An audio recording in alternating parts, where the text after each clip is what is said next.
क्या ये वही राम है? नार विराग के नरमय पारा, नार विराग के नरमय पारा, भयव रोष रे राम मारा, भयव रोष रे राम मारा। मुझे क्या ये वही राम है जो क्रोध में आकर के अपनी पत्नी के लिए रावण के पूरे समूह का विनाश कर दिया? कृपा करके मुझे बताएं आखिर ये राम कौन है? प्रभु श्री राम की अपर को जाहि जपति त्रिपुरारे, सत्यधाम सर्वज्ञ में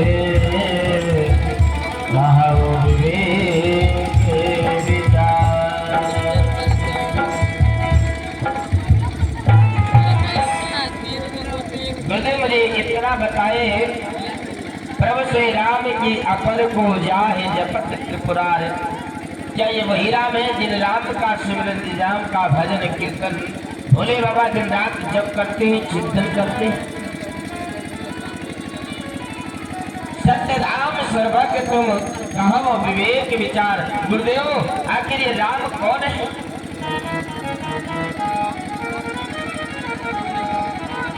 क्या ये वही राम है या कोई और राम है? गुरुदेव मेरे मन में यही संदेह है, यही संशय है, यही मैं जानना चाहता हूँ कि राम कौन है? प्रभु पूछो तो ही। आखिर गुरुदेव राम कौन है जिन राम को सारा संसार भजता है? जैसे मिटे मोर भारी, कहा वो कथा नाथ विस्तारे। गुरुदेव मैं इतना जानना चाहता हूँ कि राम कौन है?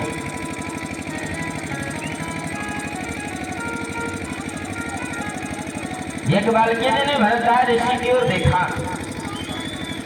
और देखते हैं एक बालकी जी कहते हैं कि राजन, जहाँ तक मैं जानता हूँ कि मेरा शिष्य भरद्वाज 4 वेदों का ज्ञाता है।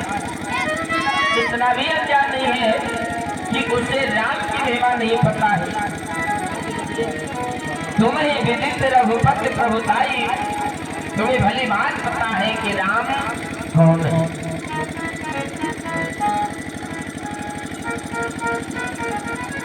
लेकिन मैं समझ गया, चतुराई तुम्हारे में जानी। मैं जान गया तुम किस कारण से मूर्ख बन करके, भोले बन करके प्रश्न कर रहे हो। एक बालकी जी ने कहा, हे राजन, तुम्हारी बुद्धि को समझ गया। क्या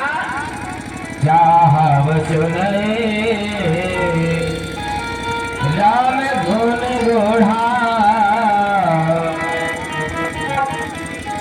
मैं समझ गया आपने मूर्ख बन करके प्रश्न क्यों किया। क्या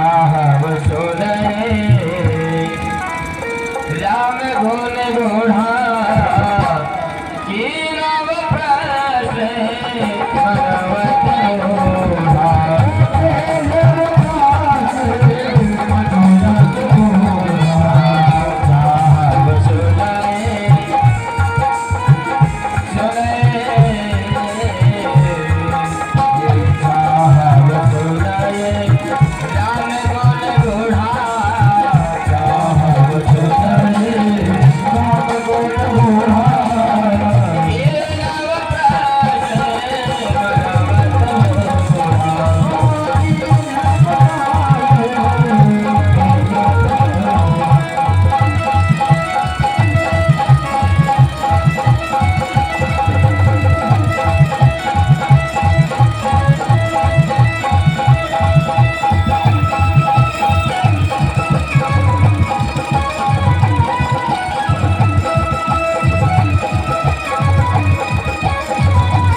तो एक बार के जी ने कहा राजन तात सुनो सादर मन लाई।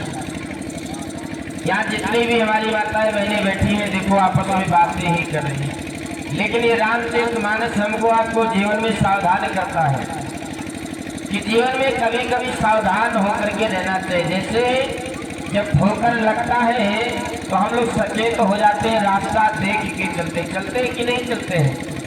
अगर ठोकर लग जाए तो रास्ता देख के चलते हैं, अगर ठोकर जब तक ना लगे तब तक व्यक्ति सीधा चला जाता है। इसी तरह ये रामचरितमानस हमको आपको सावधान करता है। तो कहते हैं एक बार के जिन्हें का राजन तात सुनो सादर मन लाइए। अब तक आपने जैसे भी कथा को श्रवण किया, लेकिन यहाँ से आगे रामचरितमानस हमको आपको जीवन में सावधान करता है कि जीवन में कभी कभी सावधानी बरतनी चाहिए। तो यहाँ भी जितनी भी माताएं बहनें भाई बंधु बैठे हैं, यहाँ कथा के माध्यम से हम आपको भी सावधान करेंगे कि आपने अब तक कथा जैसे भी सुना, लेकिन आगे की कथा मन से श्रवण करिए, अन्यथा बाद में आप पूछेंगे महाराज राक्षस कौन था, राम राक्षस थे या रावण राक्षस था।